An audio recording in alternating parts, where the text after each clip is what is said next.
Ito mga kabihog, oh. Ito yung pinalpasan ko sa Santa Elena. Ayan, dyan siya nagbahay sa motor ko. Bumiyahe na ako papuntang Lucena, pero hindi siya nalaglag doon sa motor. Ang galing ng gagamba. Tapos dyan pa siya nagbahay sa mismong motor ko. So ngayon ay nandito ako sa Lucena. At ito yung isa niya, dito siya una siguro nagbahay nung madaling araw ng Monday. Ako nasa Santa Elena, siguro dyan siya natutulog noong time na yon. Tapos nung pagbiyahe ko, siguro tumago siya kung saan dyan. Tapos yan, dyan siya nagbahay. Ito ay kahapon ko to nakita, ngayon ko lang na-upload. Alain mo yun sa 4 na oras na biyahe papuntang Lucena. Hindi nalaglag yung gagamba sa tagtag ng daan sa Gumaca.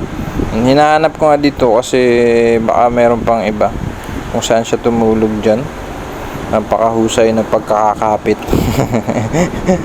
Dito sa part nito ay wala naman akong nakita, so possible siya lang talaga yung gagamba na nagbahay dun sa unang yun. Nung linggo kasi ng hapon, ito ay pinalpasan ko dun sa malapit sa may motor kasi dun yung maraming mga damo. Hindi natin sukat akalain na dyan magbabahay sa motor ko. At napasama pa pabalik ulit ng Lucena. Ayan, kukunin natin to at ilalagay natin sa safe na lugar ulit. Papalpasan din natin. Yun lang, sure ko lang tong gagambang ito. Loyal to sa akin. Alright.